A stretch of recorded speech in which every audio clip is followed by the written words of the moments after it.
It's Oakland, California, 1905. Cold winter night, a kid is drinking his soda mixture.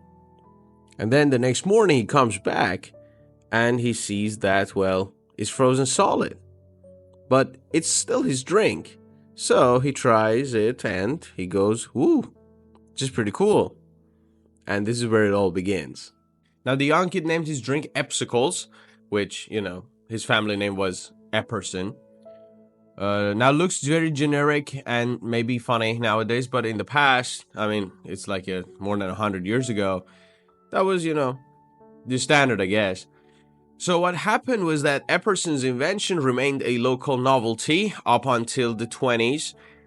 In 1922, he introduced his Epsicles at the time at a fireman's ball in Oakland. And people were just amazed. They were like, wow, this is fantastic. We want more. And in 1923, when he was 29 years of age, Epperson applied for a patent for his frozen ice on a stick.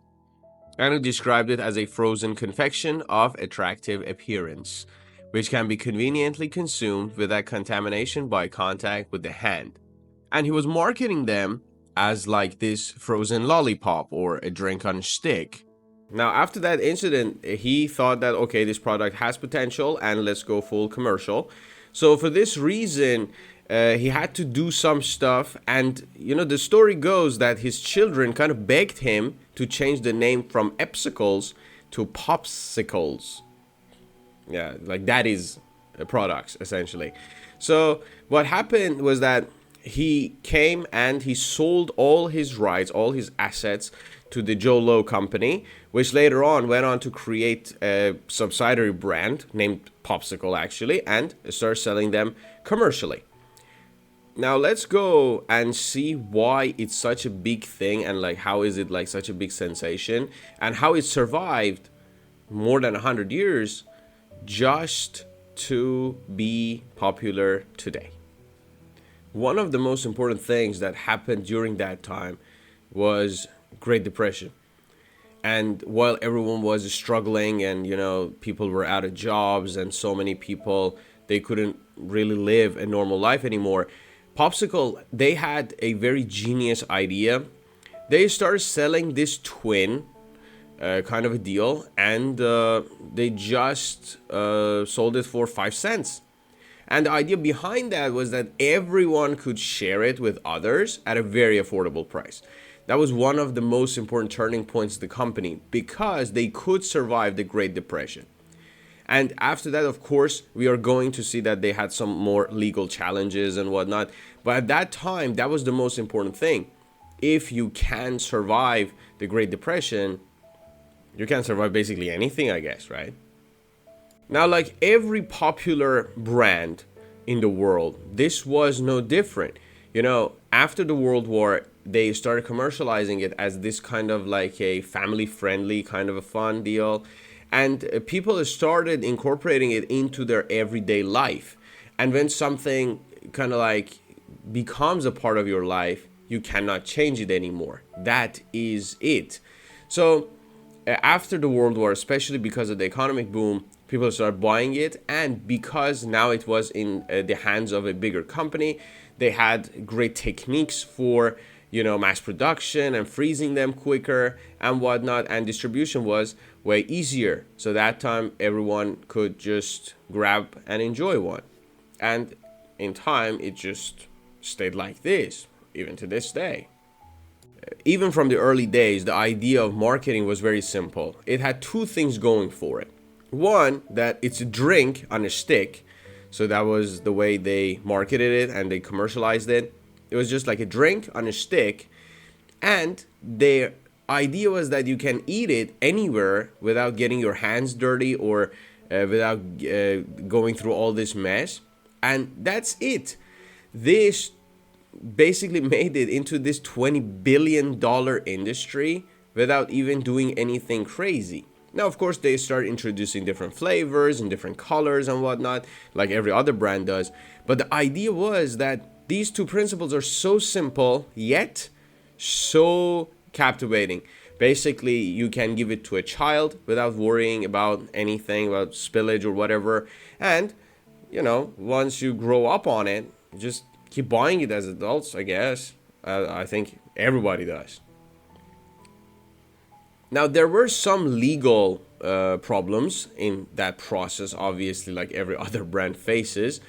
In 1937, the Creamsicle was launched, like a milk-based pop with a creamy texture, and it was very, very powerful. So this was kind of like the things that they had added to the system. In 1946, another brand, was introduced, which was like a chocolate-based deal this time, and it was called Popsicle.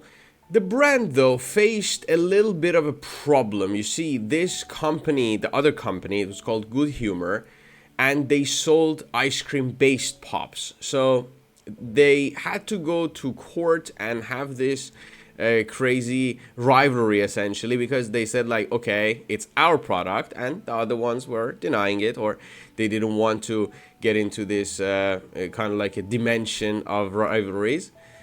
But the court that they went to basically resolved it by doing very, very standard procedure. So they did this. So they gave the water-based treats to Popsicle. They said, like, okay, whatever is water-based, you keep doing that. And whatever that is ice cream-based, well, it's yours for Good Humor. And that was the end of it, essentially. Again, simple, but kind of critical. However, popsicles were too famous to fail, so nobody really cared that much.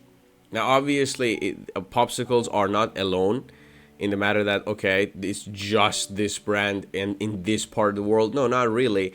Let's have a look at two very famous examples. So you have the ice lollies in the UK, and they were also popularized in the 20s. Back then by Walls. There was like this very crazy ice cream brand, a huge brand at the time in the 20s, and by the 50s they had all these kind of ice lollies and people were really crazy about it. Also, even today they use the term ice lolly for a popsicle, and in Liverpool they are called lolly ice for some reason. So in Australia and New Zealand they are known by ice blocks or icy pole. I think it's a brand name. You have them in Philippines, Thailand, and all over the world essentially nowadays. But the thing that basically makes it a very interesting study and makes it a very interesting topic is the fact that it's still very popular. As I said, like a $20 billion market.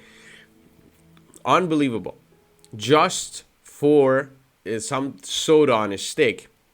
Now, in 1989, Unilever came and basically bought both brands, as I said, Good Humor and Popsicle. So they said, like, okay, yeah, you're enemies, we get it, you're rivals or whatever, but let's be friends now. I buy you both.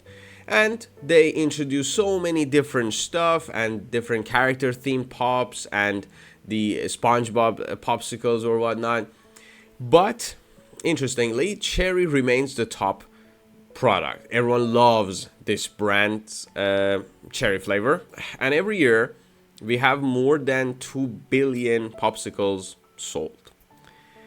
2 billion of them. Now, one of the things that the brand survives on even today and still very popular because of that, I assume, is the fact that it is very nostalgic.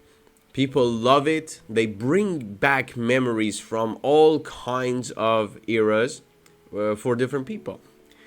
Because they've been around for such a long time. If you ask your grandparents, they remember that. If you ask your parents, you know it. And this is the whole point. Once a brand really survives those hurdles and like those hardships, after a while, there's no stopping it. As I said, very simple, with two very simple principles, but they freaking work. So as you can see, you don't have to go through all this trouble sometimes just to make a hit product.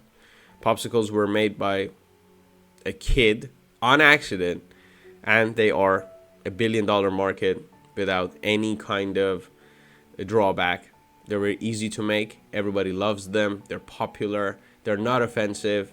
And that's how you make a fantastic brand, essentially. Go get a popsicle and I see you in the next one.